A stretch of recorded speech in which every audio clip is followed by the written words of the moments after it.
مباشرت کے دوران میاں اور بیوی کے درمیان یہ کام ہرگز نہیں کرنے چاہیے، کیونکہ یہ وہ کام ہے جو مباشرت کے دوران نفرت پیدا کرنے والے اعمال ہے۔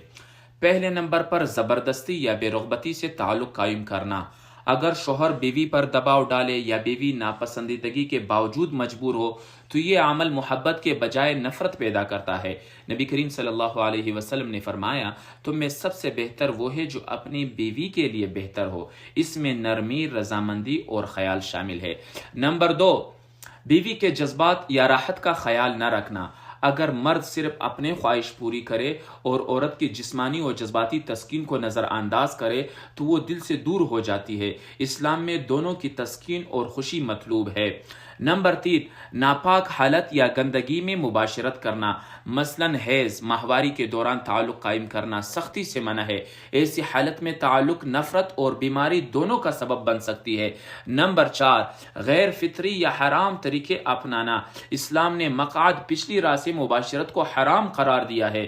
اس عمل سے نہ صرف گناہ بلکہ فطری نفرت بھی پیدا ہوتی ہے۔ نمبر 5، بیوی کو کمتر یا صرف خواہش پوری کرنے کا ذریعہ سمجھنا۔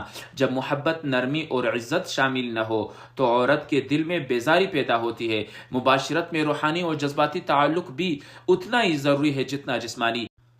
نمبر 6، صفائی، خوشبو یا ظاہری اہتمام نہ کرنا۔ بدن یا منہ کی بدبو، میل کچیل یا لاپرواہی جنس رغبت کو ختم کر دیتی ہے۔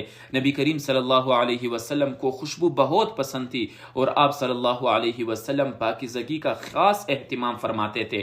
نمبر 7، دوسروں سے موازنہ کرنا یا طعنہ دینا۔ مباشرت کے بعد یا دوران کسی کا موازنہ کرنا سخت نفرت پیدا کرتا ہے اور عورت یا مرد کے دل کو توڑ دیتا ہے۔ لہٰذا یہ وہ باتیں ہیں جن سے اجتناب ضروری ہے مباشرت کے دوران۔ اگر ان باتوں سے اجتناب نہ کیا جائے تو مباشرت سے لطف اندوز نہیں ہو سکتے ہیں، لہٰذا نفرت پیدا ہونے کا خطرہ ہے۔